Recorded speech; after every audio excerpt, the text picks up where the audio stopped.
Hello, everyone, and welcome to Nation Watch for today, Sunday, 25th May 2025. Tomorrow will be Guyana's 59th independence anniversary. Guyana is growing. Guyana is growing. Today, we start on a bit of a sad note as we pay tribute to and offer condolences to the family, the relatives, friends, and political colleagues of Valerie Garrido, former minister within the Ministry of Indigenous Peoples Affairs between 2015 and 2020, who died this morning. We are saddened by her passing. The indigenous community of Guyana is poorer for her passing, and we salute her for the work that she has done across Guyana's landscape. May her soul rest in peace. Condolences come from the leader, executive, and members of the People's National Congress Reform. Today, the Republic of Venezuela is supposedly holding what they purport to be, what they purport to call election for a governor and representatives of Essequibo. We will deal with that a little bit later on.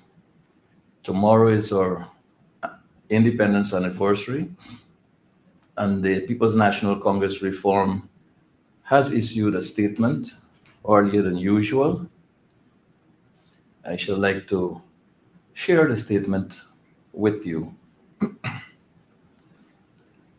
PNCR Independence Day Message 2025 to the people of Guyana. Fellow Guyanese, on this momentous occasion of our 59th independence anniversary, we come together as a nation to celebrate our hard-won sovereignty and autonomy. Today, we honor the sacrifices of those who fought tirelessly and heroically for our freedom. Kofi, Atta, Damon, Burnham, Jagan, to name a few, and reaffirm our unwavering commitment to continue their work in building a strong, just, equitable, and prosperous Guyana for all its citizens. We reflect on our journey this year. As we reflect on our journey this year, we stand firmly in solidarity with the brave of the Guyana Defense Force, the residents of Essequibo, and indeed all Guyanese as we stand up for our country's sovereignty and territorial integrity. We echo the sentiments expressed by our party leader, the Honorable Aubrey Compton Norton, MP, in Parliament on May 23, 2025, in reaffirming the finality of the 1899 Arbitral Award and condemning the antics and acts of aggression by Venezuela against our peaceful nation. Essequibo belongs to Guyana, and the PNCR stands ready to defend our land and the Guyanese people against any form of aggression or intimidation. Furthermore, on this independence anniversary, we must mention the other pressing national issues that confront us, particularly the mismanagement, corruption, and incompetence, and the acts of political domination and oppression that deny Guyanese a comfortable life under the current PPP regime. Such actions undermine the country's democracy, social cohesion, ethnic harmony, and political stability. As the opposition, we will continue to defend the rights, freedoms, and entitlements of the Guyanese people. We can and must rescue this nation. Those who fought for independence demand no less from all Guyanese. Today, as we commemorate our independence, let us renew our commitment to building a nation that can resolutely and collectively defend its territory, that can entrench and enhance the principles of good governance, that can uphold the rights and dignities of each citizen, that can achieve national unity, and that can guarantee the happiness and shared prosperity to all Guyanese. Happy Independence Day, Guyana. Long live our sovereignty. Long live our unity. Message from the People's National Congress Reform on the occasion of Guyana's 59th independence anniversary, which we will be celebrating tomorrow. We will deal with the other issues regarding the matter of the territorial controversy in a few minutes. Mabaruma has been in our sights for a while now as things continue to fall apart in that part of our country. Last evening at about 7 o'clock, a motor vehicle owned by the Guyana Police Force somehow ran off the road and crashed, I believe, into a building, causing some damage and some panic and some really harsh memories to a mother. This is in Mabaruma, the area generally referred to as the Rubber Walk. And about a year or so ago, there was an accident not far from here where the life of a young girl was snuffed out by a speeding motor car. The driver of that car, I understand, is before the courts. The matter is ongoing. And that little child was the daughter of someone I know very well who lives very close to where this accident occurred, and I understand operates a shop in the building that was destroyed by this motor vehicle. I empathize with Wendy and trust that she overcomes the trauma that this accident brought back to her yesterday evening. You will be able to see, I believe it's an officer by the name of Brown, I believe it is it? We have another image and we have a video which we'll share with you. That's the registration number of the motor vehicle, which was abandoned by its driver.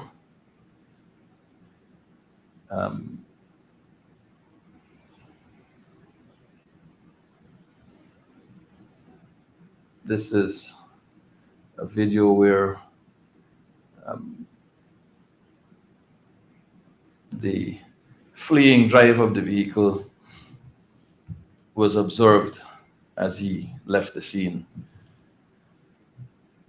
We spoke about motor vehicle and road use in Mabaruma before on Nation Watch. Irresponsible driving, people driving without license for the particular classification of motor vehicles and the police not doing anything about it. Today, we lament an accident involving a police vehicle driven by a police rank. And then we go over to Hosororo, where this construction of buildings is taking place. The buildings, we understand, were designed to house a new secondary school in Hosororo. The building, as we learn from Sherrod Duncan, in the video you will soon see, is evidently abandoned with no sign of work, no sign of even a security presence, no sign of any equipment or any building material, unused, and altogether abandoned. Let's have a look at this video and listen to Sherrod as he walks us through what he observed. Back to Region 1, folks, and we're at the new Hosororo Secondary School. It's a new school they're building here, but I should say it's a new school they've started. This school, I think, costs about $2 billion on paper, and they're saying this school is about 60% complete. Now, the project has been abandoned. There is nothing happening here. The project has been completely abandoned by the contractor. And we're just going to take a walk around and show you guys some of what we're seeing here. You got some walls, you got a roof, that's it. There's no construction equipment in sight, there's no personnel in sight, and from everything we're seeing here, this site has not been used in a little while. There's been nobody here for a little while. That's what the residents told us. That's what brought us here, that the new secondary school has been abandoned by the government, and the residents want to know, when is this building going to be finished? Now, these are places when the government bring the journalists to Region 1, they aren't going to come here. This is not going to be part of the showpiece. As a matter of fact, we spoke to the folks in Region 1, and they said that there is not a completed project here in the last 5 years. There is no project in all of Region 1 that the government can point to and say, look, we have started this and we have completed it. There aren't many projects that they have started here. Even this is one of them, about a handful of them, and residents want to know, when is this going to be completed? Now, this is the walls they're putting in here. It's prefab walls. This is sheetrock, I think they call it. But look what's happening here. All this now is at the mercies of the elements, because it's rain and shine hitting all of this. Complete, perhaps, misuse of taxpayers' money. This had to have been factored in when you're planning for this, when you're doing the scope of works and all of that, the length of time. And this has been a consistent, very, very consistent dereliction of duty, almost, in terms of projects being stalled, projects not completed. Again, this is the Hosororo secondary school that they're building, the new one. Now, folks, as you know, Region 1 is so beautiful. It is so beautiful. Look at the backdrop. They're beautiful savannah the kids got to look at. But if you have a completed school, the children that inhabit this area, this region, they deserve a good school, good accommodations, nothing but the very best in this oil producing economy. Now, we're going to show you some other shots as we are on the ground here, and you will see this school here has been completely abandoned. Look what's happening. Look what's happening. Again, you don't see this in the campaign literature. This is not going to make a poster, right? This is not bright and shiny. But this is it, abandoned. There have been so many stalled projects, incomplete projects, way outnumbering perhaps what has been completed. But I guess you got to put a tick.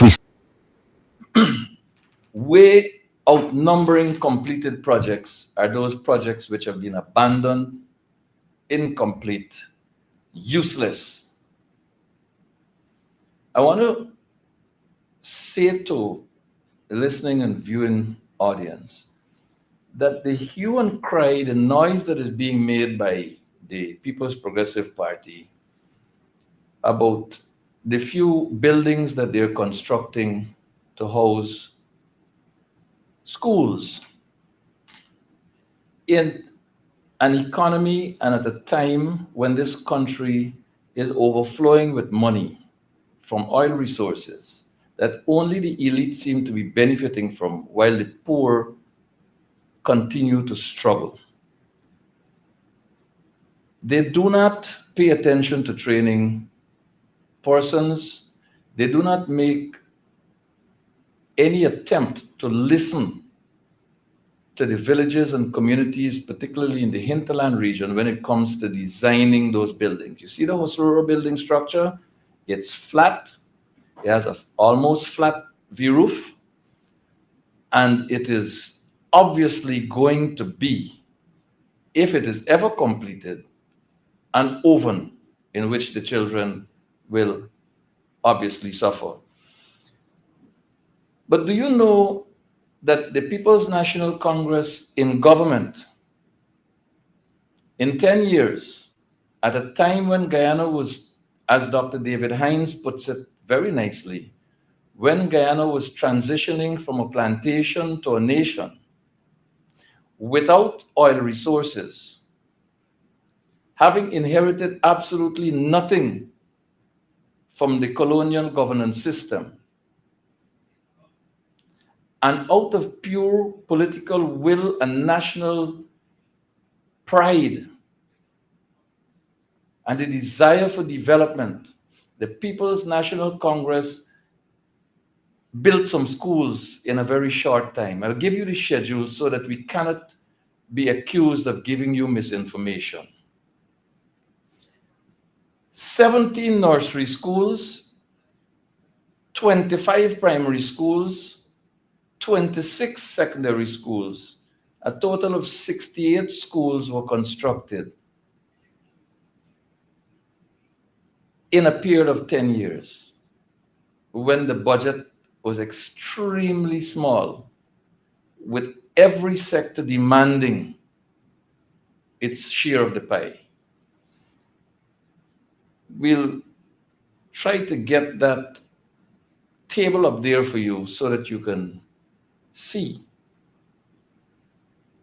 the names of those schools and the locations.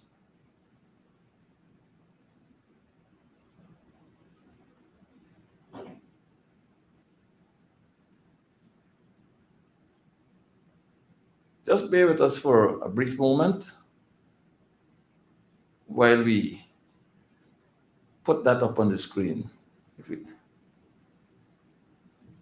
Between 1970 and 1979, these 68 schools were put in place. Corriverton, Melanie Damishana, Pearl, Lethem, Charity, Dartmouth, Better Hope, Jackalope, Pomeroon, Wauna, Northwest, Awarwa now in the Rupununi, Aishalton in the Rupununi, Kato in Region 8. Look, the list is there.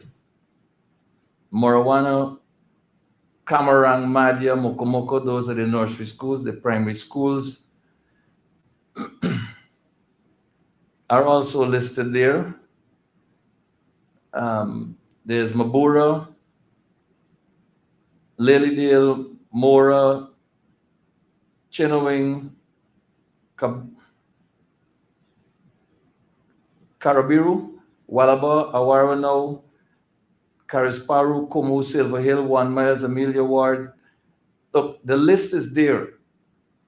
This is what the People's National Congress built and never shouted about, because it was a normal developmental trajectory that the country was on, shifting from plantation to nation and having education as a top priority on that developmental agenda.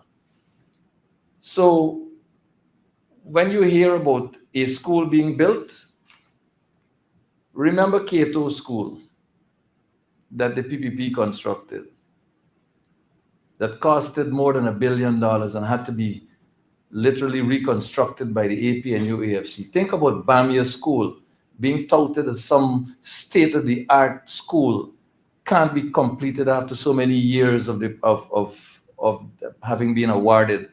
And this one in Hosororo, just examples in a region where there is no completed project that the government can point to in 5 years. So says Sherrod Duncan, who has done the research. Let's move on. The National Toshaos Council Conference.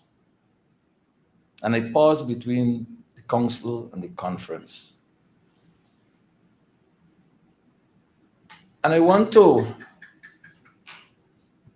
make this point, that whilst everyone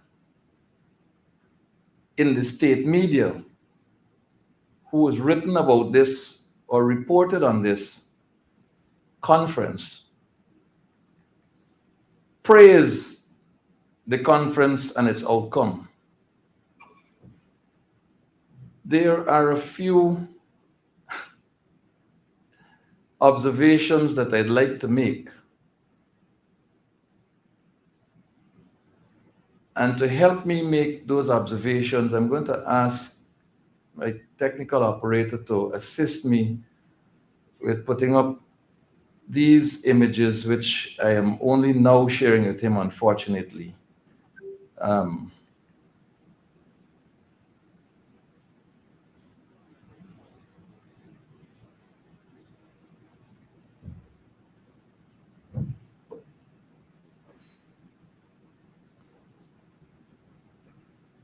that's the South Rupununi District Council speaking there.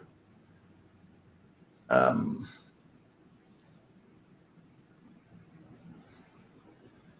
the South Rupununi District Council has made some observations, and so too has what is styled the Upper Mazruni District Council, which I'm also going to share with you if I can. There are criticisms here regarding exclusion of support personnel. You know, when the APNU AFC was in government, the Toshaos could walk with his treasurer and his secretary, or her treasurer and secretary, to assist in providing technical information and other forms of support to the Toshaos who are making contributions to the floor. You can see there were major concerns. The South Rupununi District Council made some very strong observations regarding exclusion of support personnel, agenda circulation. The agenda was only circulated immediately before the commencement. And it denied Toshaos the ability to engage their communities. Now, if you have a draft agenda as a village leader, you can go to a village general meeting and provide your village population with that draft agenda and seek their input. Say, look, we're talking about accountability here. What should I report to the National Toshaos Council at the conference? But no, that didn't happen. Again, under the People's Progressive Party, that didn't happen. So there was little or no meaningful representation having regard to the inability to prepare presentations that are agenda specific. And we go on. There are other issues of concern, restriction on observer entry. We know that persons were denied access. We saw on social media 2 former employees of the state media who historically covered National Toshaos conferences in the past and who themselves are indigenous Guyanese women were denied entry, among others. And there is this restriction. Another point is the restriction where Toshaos were urged not to speak on matters that were already spoken to by other Toshaos, which is absolute rubbish. We may speak on the same topic, but make different points because we come from different places, different villages, and different regions with different sets of circumstances that affect us under the same heading. So you can't expect to come Jagdeo spending 3 hours and the Toshaos getting 15 minutes. It's never going to work that way. The media access. Toshaos were not allowed to speak as they wanted to. The time limitation, resolution endorsement process, these are all things that were raised. The free, prior, and informed consent provision of the United Nations Declaration on the Rights of Indigenous Peoples speaks to a consultative approach. You just can't show up at a conference and sign on to a resolution. It is not in keeping with the practice, with the norms, with the international recognized standards.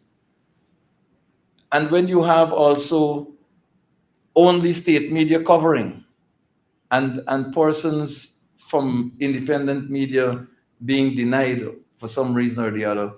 This is not what obtains the National Toshaos Council. This is their conference.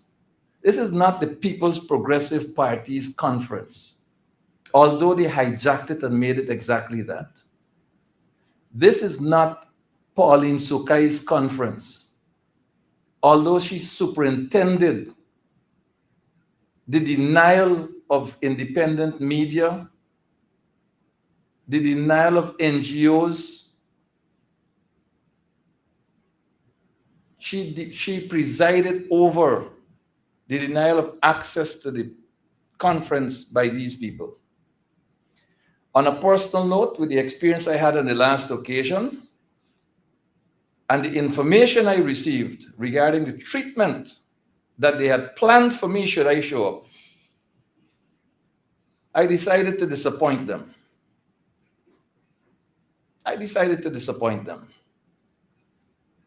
The last time when they put me out of the place, when I was leaving, 2 vehicles carrying police officers were coming, and as I understand it, were coming for me.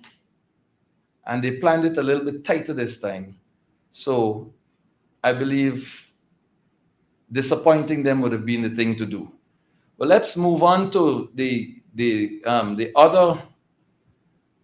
Upper Mazruni District Council's observations and calls to action as well.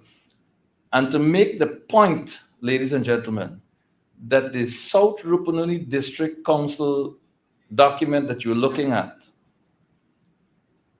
the South Rupununi District Council speaks for 42 indigenous villages and communities in the Rupununi. 42. So when the government officials are shouting out here about a successfully conducted and concluded National Toshaos Conference, those who attended the conference are saying words to the contrary. I'm not sure how many are represented or are members of the Upper Mazruni District Council, which, by the way, I need to point out is not a legal entity yet. They are functioning as the Upper Mazruni District Council at the moment, but the People's Progressive Party government, particularly and specifically Pauline Sukai, Minister of Marine Affairs, continues to deny them the right to be recognized as a district council. And may I point out that the district council is provided for in the Amerindian Act.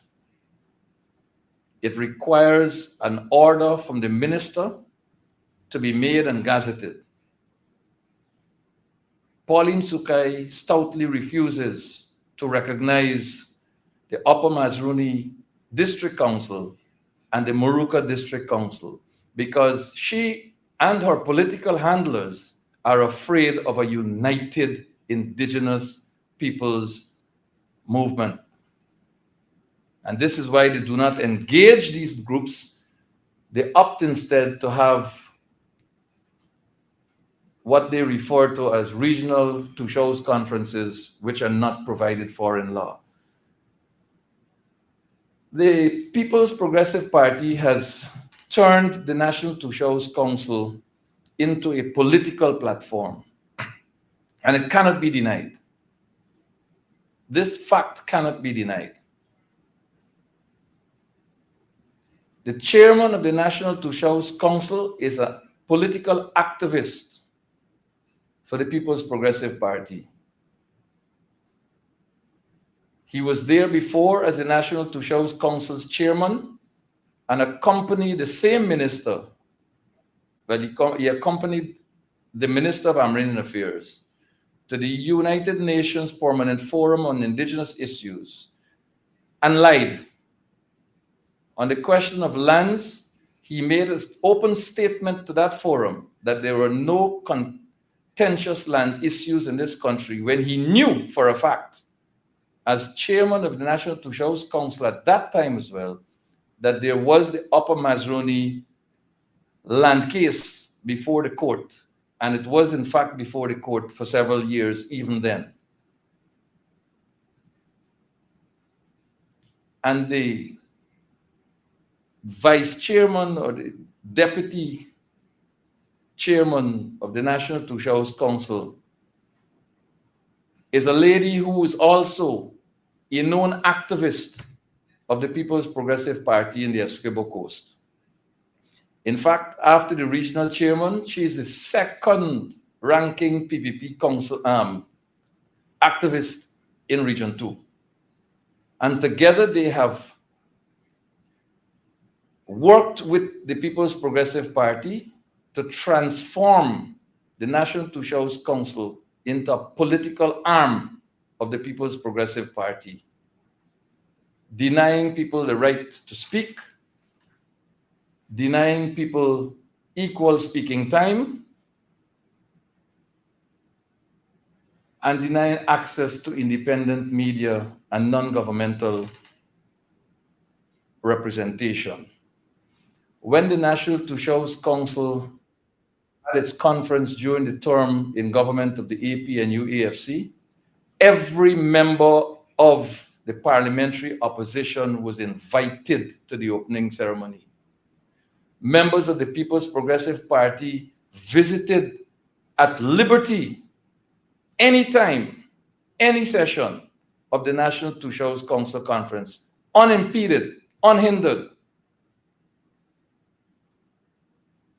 But they believe that in government, they must herd people, control them, direct them, deny them access to others.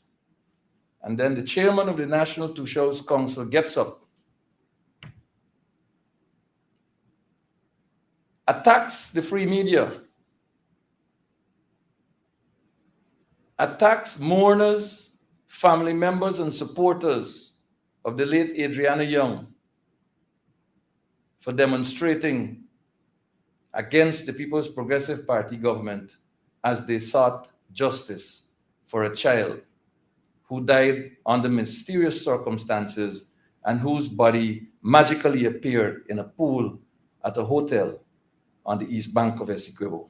Attack them. So focused was Derek John on attacking people, the Alliance for Change, the NGO, APA, the free media, the relatives and friends and supporters of late Adriana Young, that he refused to recall and pay tribute to a Toshaw who was murdered in a hotel in Georgetown while he was on official village business. No moment of silence, no recall. Refused to recognize and pay tribute on the anniversary date to the fire victims in Madhya, 20 young indigenous souls.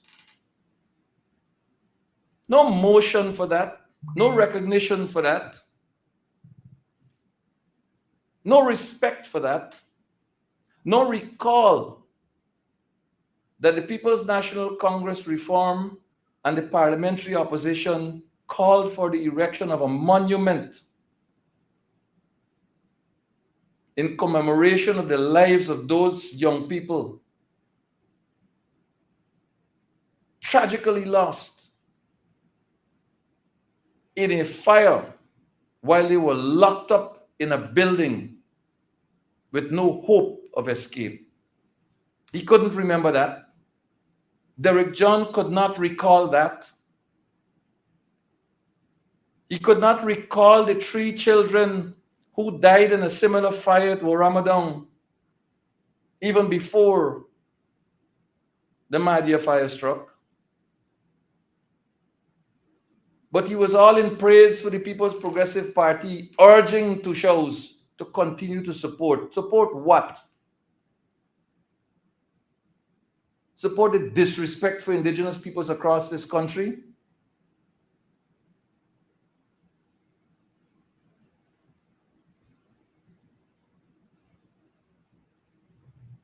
The National Toshaos Council is made up of elected Toshaos of every village in this country.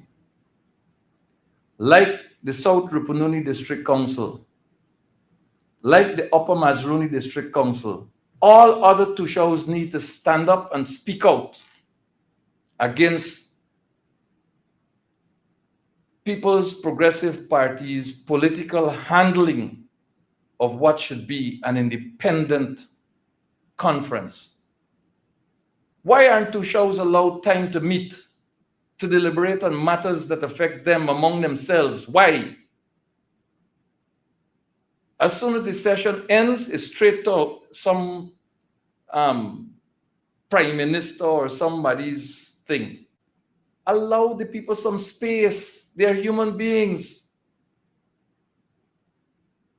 Allow them to sit among themselves, among their own compatriots, among their colleague leaders, and have conversation, exchange views about how they can develop their own villages, share success stories, one village to another, share success stories, villages of one region with villages of another region.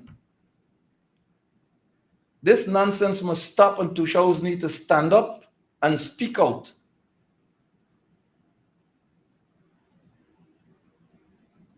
The Amerindian Act clearly says that any Amerindian citizen of this country is entitled to attend the National Toshaos Council Conference.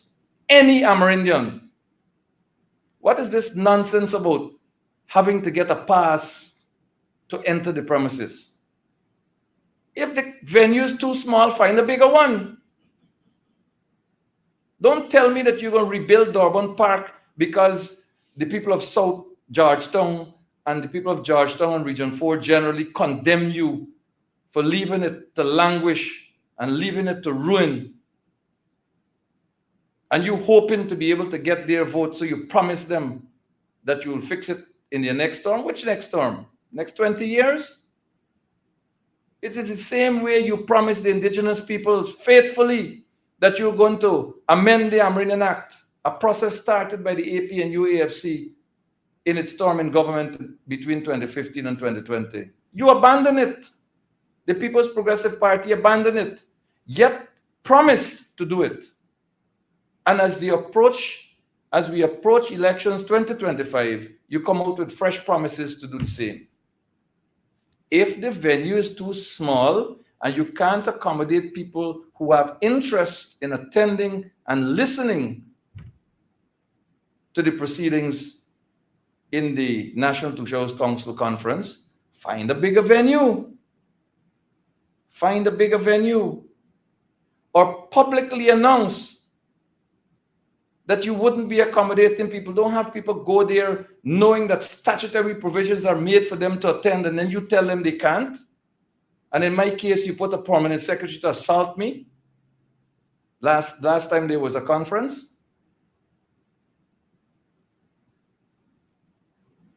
Pauline Sukai, you need to resign.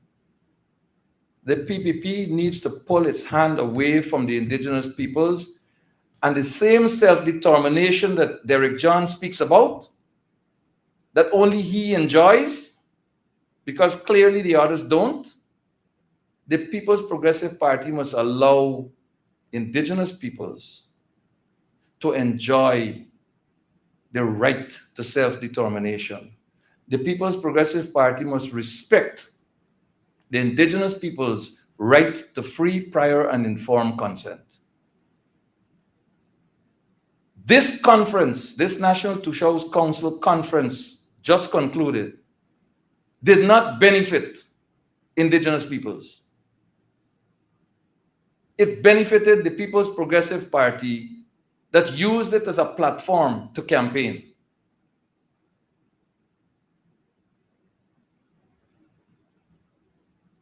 You had a sitting president stand up there and behave as though the PPP was in its first term in government, comparing APNU AFC performance in 2015 to 2020 with the PPP's performance in 2020 to now. Deliberately attempting to avoid reference to the massive failings, the massive failure of the People's Progressive Party in its 23 years in government. Dates are convenient to these people. Somebody got up the other day and said, one of the ministers, I don't even remember who it is, that land titling, legal land titling was the term they used, started in 1992. In fact, that the Amerindian Act of 2006 brought land titling into being. Yeah, that's what he said. The Amerindian Act of 2006. I must research it and come back. When the same Amerindian Act,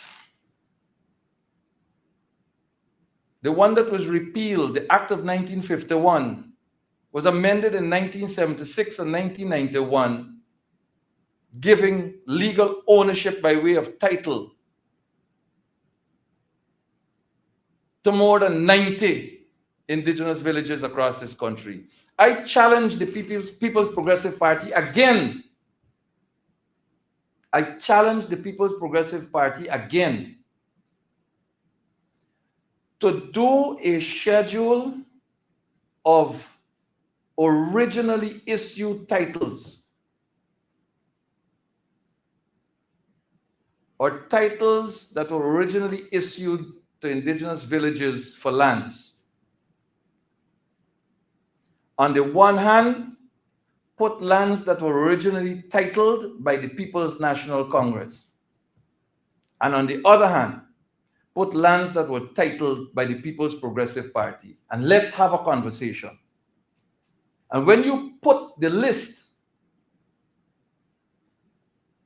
put the size of the land, the area of the land next to each entry on that list. And then the world will see that the People's National Congress in government did more for indigenous land rights and titling than the People's Progressive Party can ever dream of. I challenge the People's Progressive Party. This is my second challenge. Don't let's look at certificates of title, because they replace the original, or they are there instead of the originally issued titles.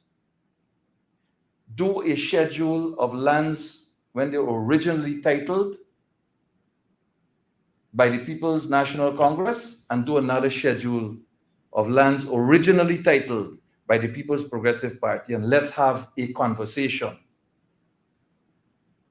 That should have been on the agenda for the NTC conference.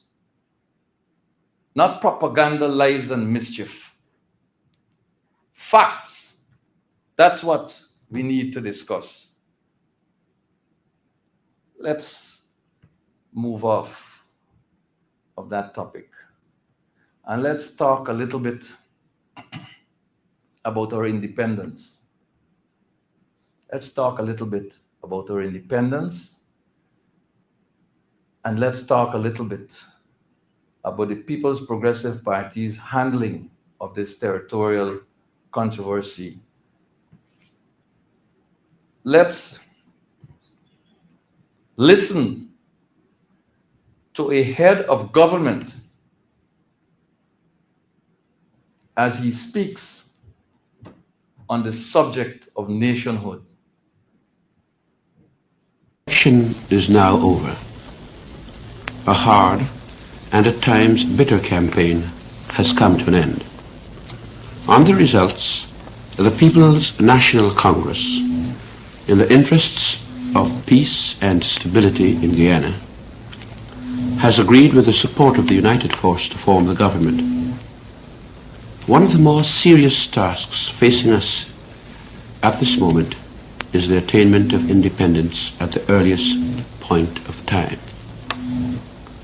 One of the disturbing features of the election, which we have noted, is the apparent cleavage existing in our society, brought about by colonialism and 7 years of mismanagement and misrule. It has come to our knowledge that despite the years of disaster suffered by the people of this country, a large section of the electorate was persuaded against its best interests to vote for the party formerly in power as a result of the dishonest and opportunist propaganda that, unless that party was returned to power, those people would suffer. The new government, headed by me, intends to show by its actions in the immediate future, and indeed throughout its term of office, that this is not true. The problem of racial cleavage, racial antagonism, and distrust, which the last government allowed to develop during its term of office, is still with us. But our government recognizes this as a challenge which it intends to accept and which it is determined to overcome. My government considers that it is a matter of the greatest importance and the utmost urgency that an atmosphere of relaxation be established immediately. The reduction of tension, which is already apparent and which will become more pronounced with every passing day, when it is realized that not only are we intent on being fair and just, but also that we have at our disposal the means to carry out our intention, is merely the first fruits of our attainment of office. Enemies of this country would like to see racial division and antagonism continue.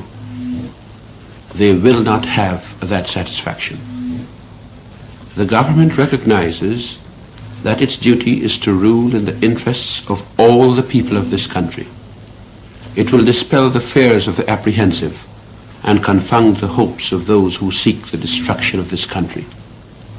To be specific, this government holds that all the people of this country are equally important, whether they belong to a large group or to a small group. To us, the Amerindians are important. To us, the Chinese are important. To us, the Portuguese are important. To us, the Europeans are important. To us, the mixed races are important. To us, the Africans are important. To us, the Indians are important. In short, all Guyanese are important and valued members of our community, and we cherish them and consider that as a government, it is our duty. All Guyanese are important. This message from the founder leader of the People's National Congress and Guyana's first Prime Minister, who led us to independence, a statesman, one who understands or who understood what confronted us as we transition, as Dr. Hines put it, from plantation to nation. 5 months after Guyana became an independent nation, 5 months, in or around October 1966, Venezuela sent its troops and they began to occupy Ankoko Island. Ankoko is an island divided into two parts.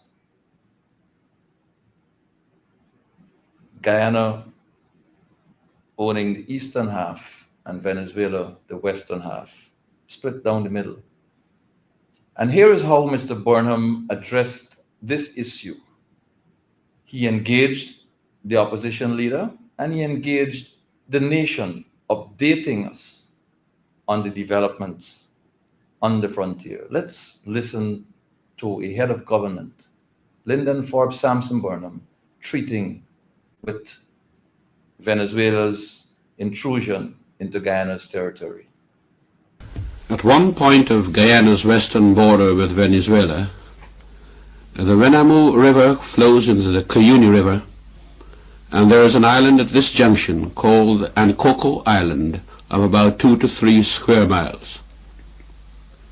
According to the map in existence since 1904, the border runs roughly through the center of Ankoko Island from north to south, so that the western part of the island is Venezuelan and the eastern Guyanese.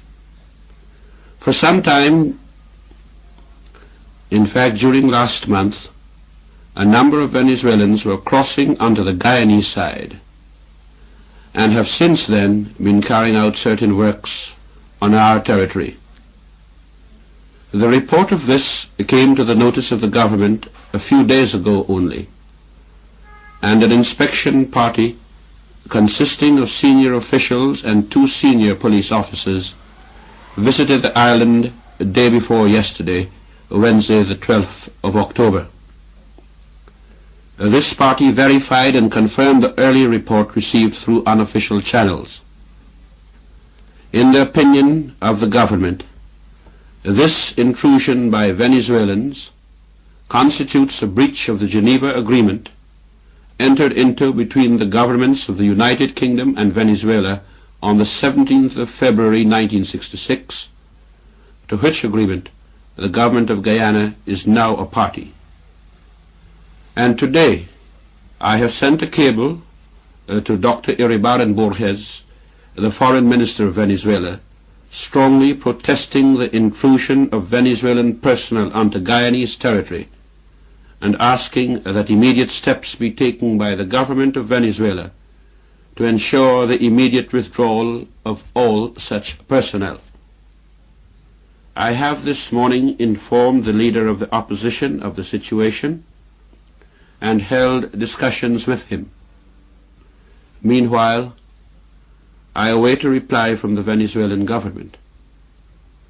I consider it my duty to inform the nation of this latest development and to assure you that every step is being taken to retain our territorial sovereignty by peaceful means. Your government proposes to abide by the terms of the Geneva Agreement and is hopeful that the government of Venezuela will do likewise.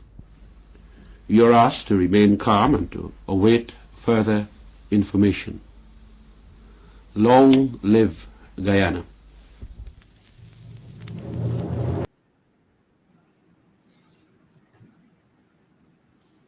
Prime Minister Burnham identified the problem. He took you to the root of the problem. Geneva Agreement was signed in February of 1966. And by October 12, 1966, the Venezuelans had breached it. As we know, every agreement entered into with Venezuela has been breached by Venezuela. This is a fact. The records reflect. The records reflect this as a fact. Having identified the problem and pointing us to the source of the problem, Prime Minister Burnham tells us what he did about the problem. He engaged the leader of the opposition. He had conversations with him. He notified whomever had to be notified, communicated internationally. He contacted the government of the Bolivarian Republic of Venezuela. He took action. He reported to the nation. And he says to the nation that he's awaiting a response from the Bolivarian Republic of Venezuela. The stately thing to do, the responsible thing to do. Mr. Burnham's actions were stately and got the attention of the entire world, the diplomatic community represented in Guyana, and all international agencies and all countries across the world. The diplomatic language, the presentation, the finesse, Mr. Burnham was a work of class. I was embarrassed last night as a citizen of this country, listening to the head of government, who is also the head of state, address this issue. I am still hanging my head in shame.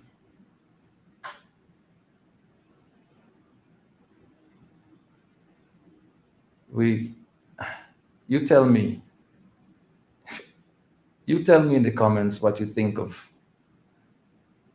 the executive president of Guyana as we listen to how he performs duties of state. Join collectively with a unified heart that beat as one. The Guyanese heart tonight that beat as one. Guyana heart is beating with Essequibo, and Essequibo is all of Guyana, and Guyana heart is going to beat with every single square inch of our country, and every single citizen will stand up and be counted. Ladies and gentlemen, that performance there came from the holder of the highest office in the land, this green land of Guyana. I did say to you that Mr. Burnham identified the problem and told us what he did about it as a nation. What we just saw a moment ago seemed to be the problem in the context of what's happening today. I want you to listen to this gentleman again.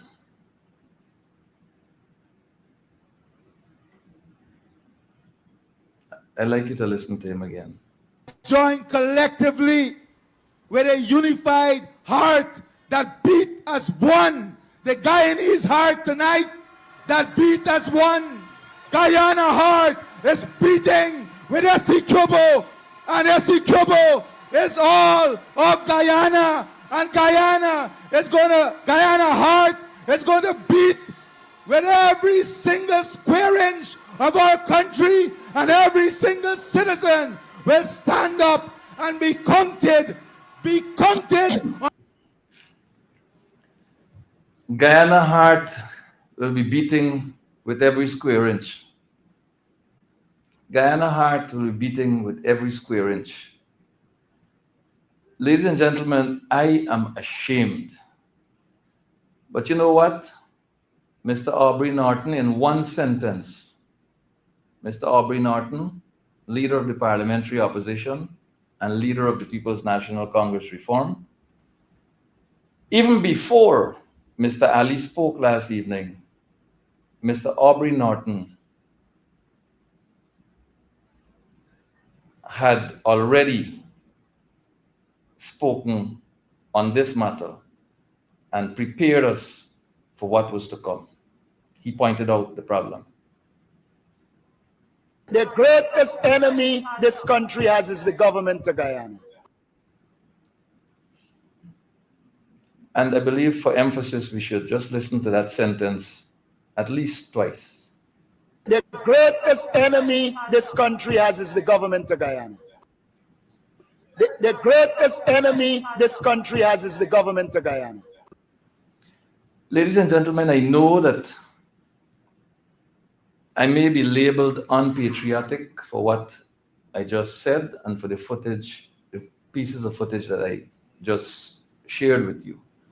But as a citizen of this country, I am confident that we have among us in this country leaders capable of treating with issues as important as our national sovereignty and territorial integrity in a much more responsible, stately, and diplomatic manner.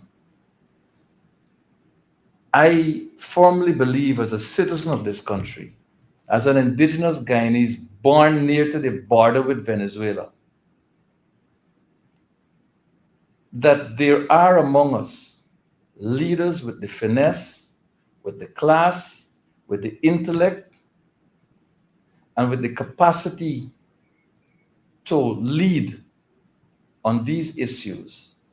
And the elections of 2025, whenever they come, must see us as a nation identifying such a leader and electing such a leader to be president of the Cooperative Republic of Guyana, this green land of Guyana, so that we can protect, preserve, and develop all of Guyana, particularly the county of Essequibo. I am not happy with the way the government of this country is treating with our territorial integrity, with our national sovereignty. I am not happy with the way this current regime is treating with our economy, is treating our minorities, is administering justice. I am not happy with the way they are treating the working class in this country. I am not happy with the way they're managing the health sector. I am not happy with the way they're managing education sector, the agricultural sector, the security sector. I am not happy with the way this government is managing the affairs of our country. The only thing that this government is exceedingly good at is corruption. And that is going to destroy our country even faster than anything else that's happening around us. I want to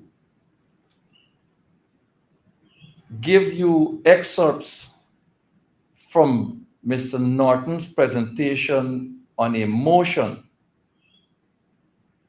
in the National Assembly on the 23rd of May, a motion treating with our territorial integrity and our national sovereignty, a motion that the People's Progressive Party decided it was going to draft by itself, a motion, the drafting of which was done to the exclusion of the parliamentary opposition, the exclusion of civil society, and in that regard, the exclusion of persons who are more knowledgeable, more capable, more competent, and more versed in this particular matter of the controversy between Guyana and Venezuela than any 10 people in the People's Progressive Party put together.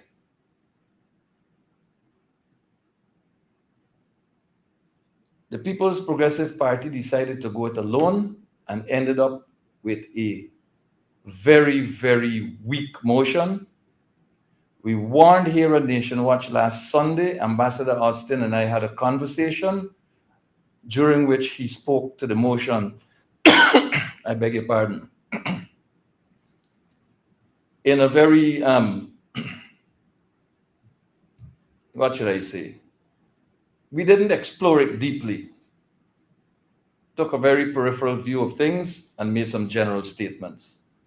The People's Progressive Party did not take heed, went ahead with a motion that makes absolutely no sense in the circumstances when it comes to defining the problem, identifying actions already taken, identifying actions to be taken,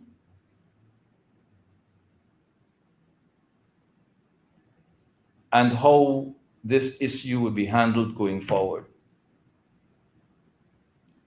some of the whereas clauses were misrepresented, and the resolve clauses were extremely weak. But let's listen to some of what Mr. Norton had to say on the floor of the National Assembly on the 23rd with respect to this motion. Mr. Speaker, let us recall that we call for the establishment of a commission on the territorial controversy, and that commission must involve a wide cross-section of stakeholders. Let me remind this august body, the government rejected the idea. They averred the view that the Parliamentary Committee on Foreign Affairs can serve the same purpose. I hope you remember that. In response to the government's position, we stated at the time that the committee was not meeting. The government promised that it will meet to discuss foreign policy issues, inclusive of the Guyana-Venezuela territorial controversy. It met once and never again. In our second meeting with His Excellency the President, the issue of the non-functioning of the committee and the question of rotating the chairmanship was discussed in the presence of the foreign minister. The foreign minister committed to convene a meeting and hand over the chairmanship to the opposition. Until now, this has not happened. The government failed to honor its obligation and manifested the usual incompetence and arrogance. How do you expect to obtain our cooperation when you fail to honor your word? How do you expect to obtain cooperation when something as simple as convening a meeting to hand over the chairmanship you cannot do? There's more from Mr. Aubrey Norton on the floor of the National Assembly that you need to hear. We will get you another clip, and we will ask you to visit the People's National Congress Reform Facebook page or APNU Guyana YouTube channel to listen to Mr. Norton's presentation in full. Mr. Norton stands out as a leader in this country, particularly as it relates to the common touch, the touch with the ordinary citizens of this country, the working class. Mr. Norton stands out when it comes to knowledge of this particular issue, the Guyana-Venezuela territorial controversy, having worked in the Foreign Service himself and having had reason to study this issue. And the president of this country, who knows very little about very little, decided that he was going to go ahead with this motion to the exclusion of the parliamentary opposition. Let's take another clip from Mr. Norton's presentation. And when you want to doubt it's a police state, turn and look at the case of Adriana Young, in which the police didn't operate independently and investigate. More than a week passed and they hadn't taken one statement. And it's a clear case of protecting the elite. Whether you like it or not, the cover-up is now uncovered. Mr. Speaker, all of us know that justice eludes little Adriana Young and the other victims like her because we live in a police state. Yes. We live in a police state. The trouble is that even though we live in a police state, we seem to be lagging behind when it comes to defense of our territory. And I don't mean military defense of our territory. It's no secret that the Venezuelan military is extremely large, maybe nearly as large as Guyana's population, if taken all together. And it is no secret that the Guyana military is not as strong and not as well equipped as the Venezuelan military. Guyana's position has always been diplomacy as its first line of defense. But is that still the way we operate? Are we as a nation capitalizing on the diplomatic front as well as or as much as we are required to, that we need to? Are we utilizing our seat on the United Nations Security Council? The motion omits the African Union as a group or as a list of countries to which it should be disseminated.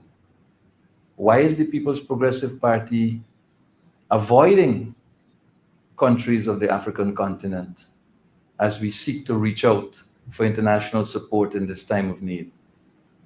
Why? Why would the People's Progressive Party deliberately omit Africa from its list of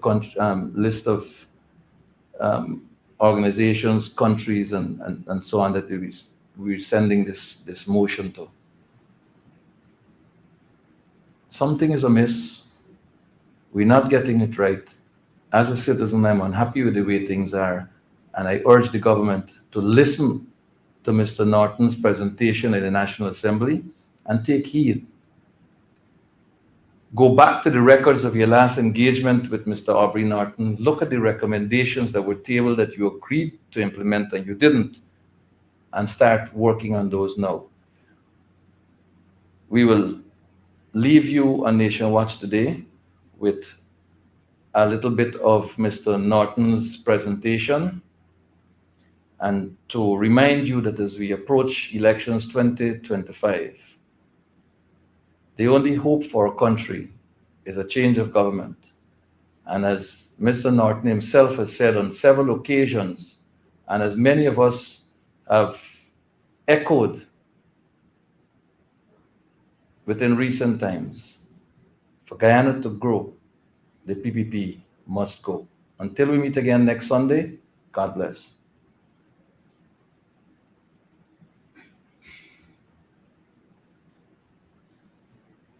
Mr. Speaker, I would recommend to the government that they withdraw this motion and let us work together on a joint motion.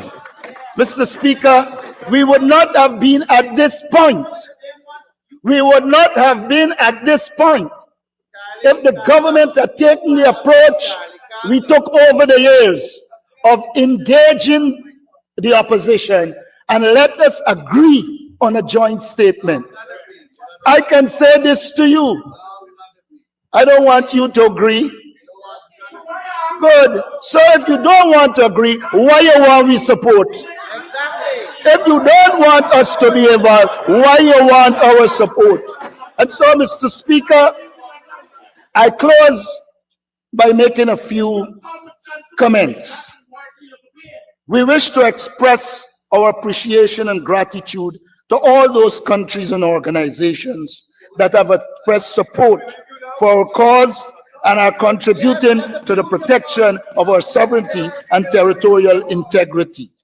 Mr. Speaker, all Guyanese know, and we are well aware, that Essequibo belongs to us, and we will do everything to protect our sovereignty and territorial integrity. However, we cannot overlook the fact that we live in a police state.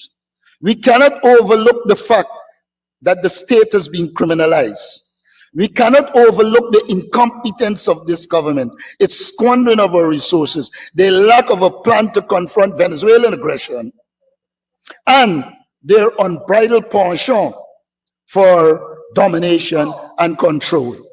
We cannot support a motion that is weak and only resolves to circulate documents and fails to do anything that is action-oriented and give hope that we will treat Venezuela as an adversary who wants our territory and ensure Venezuela is kept at bay.